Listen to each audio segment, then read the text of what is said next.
Covid-19, des nouvelles mesures du Conseil national de sécurité face à la résurgence de la maladie. À Bobo, nous irons à la rencontre d'un Messi, ni le Christ, ni le footballeur, mais celui de la cordonnerie. Et puis les voyants sont au vert pour l'économie africaine en 2021. Nous le verrons tout à l'heure.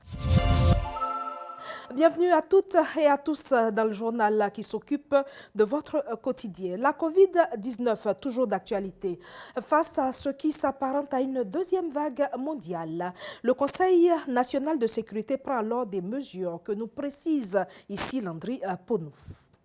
État d'urgence sanitaire sur toute l'étendue du territoire du 21 janvier au 28 février 2021. La Côte d'Ivoire en alerte face à l'épidémie de Covid-19. Ainsi en a décidé le dernier Conseil national de sécurité tenu le 21 janvier 2021. Le port du masque dans les espaces publics, les services et les transports en commun est obligatoire et fera l'objet de contrôles stricts. Tous les contrevenants à ces gestes barrières s'exposent à la rigueur de la loi. Le délai de validité du test Covid-19 pour l'entrée et la sortie en Côte d'Ivoire passe désormais de 7 à 5 jours. Ce sont là les grandes décisions arrêtées, en attendant l'acquisition de doses de vaccins courant février normalement. La pandémie de Covid-19 connaît un regain, surtout depuis les fêtes de fin d'année. Au 21 janvier 2021, le bilan pour le pays est de 25 751 cas confirmés, 24 119 déclarés guéris et 142 décès enregistrés. Il reste donc 1490 cas encore actifs.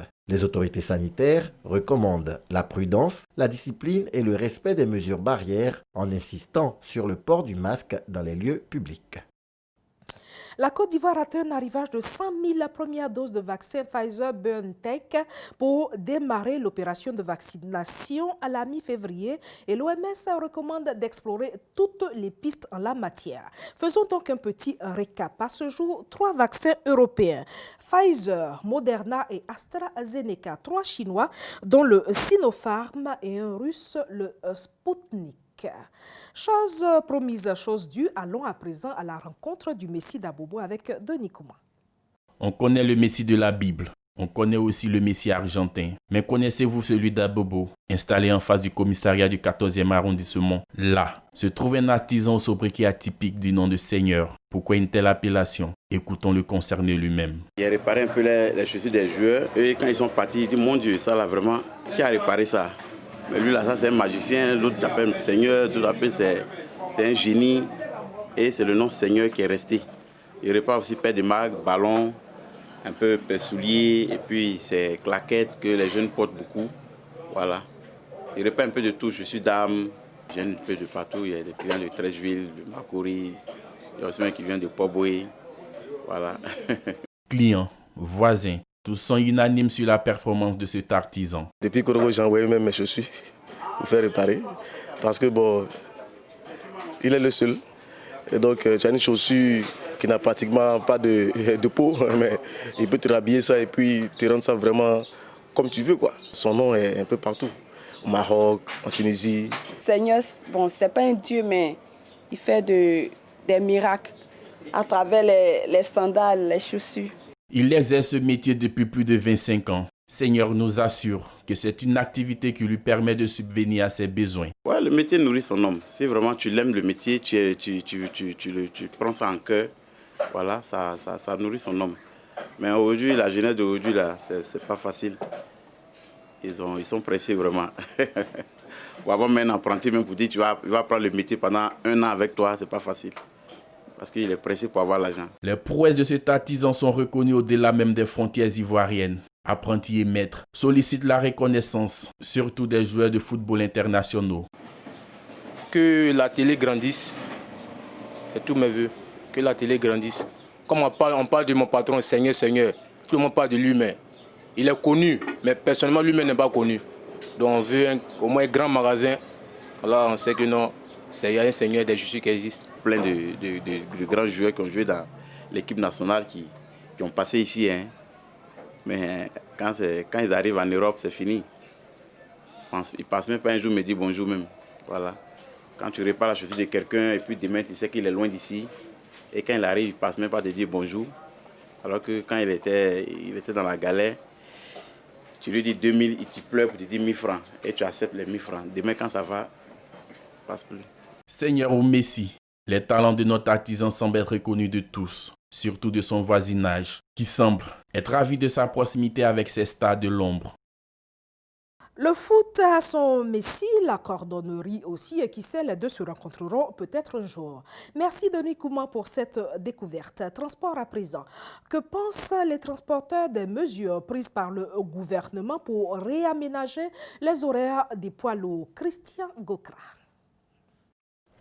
Les véhicules dont le poids à charge excède les 10 tonnes sont interdits de circuler sur toute l'étendue de la ville d'Abidjan, tous les jours ouvrables, les matins de 6h à 9h et dans l'après-midi de 17h à 21h. Des mesures restrictives qui ne rencontrent pas l'assentiment des professionnels du secteur. Bon, ils sont venus mettre hors plage. Hors plage, avant c'était de 7h à 9h. Maintenant c'est 6h. Bon, une benne qui doit quitter à Yopon, moi je suis à Yopon, je dois aller faire une journée à la Riviera. Le chauffeur a oublié de se réveiller peut-être à 4h du matin. Il faut qu'il roule plus pour arriver avant 6h à la Riviera pour travailler. Il doit commencer le travail à 9h. Il doit arrêter à 17h. Vraiment, on n'arrive pas à travailler. On paye tous les tâches de l'État. Nous ne payons pas tant. On paye tout ce que l'État nous demande. Mais si on ne travaille pas, on va payer quoi? On va payer ça comment? Donc vraiment, nos secteurs là, vraiment, on ne s'en sort pas actuellement. On a trop de difficultés sur ce sujet. Les tracasseries routières sont aussi une toute autre réalité que vivent les transporteurs. Ces difficultés ne leur permettent pas d'atteindre leurs objectifs quant à l'évolution de leur secteur d'activité. Bon, on paye péage. Quand on va à la carré, on paye péage. Aller-retour fait 10 000. En fonction de 10 000 aussi, quand on paye là, en venant, il y a le port à bien encore sur la route. On paye encore. Donc sincèrement, ça ne nous arrange pas. Ça veut dire quand on regarde ensemble, là, le poids est toujours sur les transporteurs. Quand l'année commence comme ça, tout ce qui est comme pièces du camion, patente, cas de stationnement, vignette, visite, assurance, on prend tout. Sur le gros camion, c'est un an. Nous, on prend tout. Pas un jour, si on n'est pas au moins 10 cas de 22 500. Bon, on ne sait pas, on va te dire pneu isé, clientèle ne marche pas, chauffeur n'est pas plus cher. Ok, c'est des cas de 1000 francs, 2000. On lui donne 22 500. Ou alors nous. Les restrictions horaires des poids lourds ont été révisées par le ministère des Transports en 2019. Elle fait suite à la recrudescence des accidents mortels de la voie publique impliquant constamment les véhicules poids lourds. Les transporteurs, en entendant, souhaitent des allègements de ces restrictions pour une meilleure santé de leur activité. Les doctorants de l'université Félix Houphouët-Boigny de Cocody peuvent retrouver le sourire. Les frais de thèse conservés à l'initiale, 90 000, contrairement aux 500 000 proposés, cela suite aux démarches de la FESI, la Fédération estudiantine et scolaire de Côte d'Ivoire, après la victoire sur les frais annexes dans le primaire. Reste la question des congés abrégés. Nous y reviendrons dans nos prochains dossiers. Les voyants de l'économie africaine au vert pour 2021, en tout cas les spécialistes le pensent, et nous ne pouvons qu'en être heureux avec Landry Ponouf. Une démographie grandissante, une population jeune et un développement axé sur l'agriculture. L'Afrique a toutes les cartes en main pour un rebond de son économie en 2021. La crise économique mondiale et la Covid-19 épargnent le continent. L'Afrique, riche de sa diversité, est envisagée comme une terre d'opportunités. Une terre à forte main-d'œuvre, surtout jeune et croissante. Selon les prévisions, en 2070, un jeune sur 2 dans le monde sera africain. Une aubaine pour cette terre agricole. En effet, 54% de la population africaine se consacre à l'agriculture. Il fut un moment où les experts tablaient sur l'industrialisation pour accroître la croissance. Mais désormais, les tendances se tournent justement vers l'agriculture qui offrirait 3 fois plus de chances pour réduire la pauvreté. Il existe tout de même des obstacles, notamment l'appauvrissement des sols, les changements climatiques ou encore les tensions liées au foncier. C'est là que les États entrent en jeu. Des politiques rigoureuses, appropriées et axées sur une agriculture intelligente et écologique ne pourraient qu'être bénéfiques.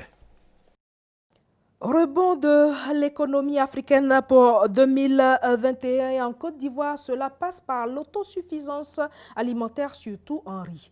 Denrée de première nécessité, une signature de convention a donc eu lieu hier entre le ministre du riz et la banque d'investissement de la CEDEAO afin d'optimiser cette culture en termes de mécanisation et de transformation. Le gouvernement ivoirien dit aussi oui au cinéma grâce au fonds d'appui cinématographique, mais non aux telenovelas à l'hôpital.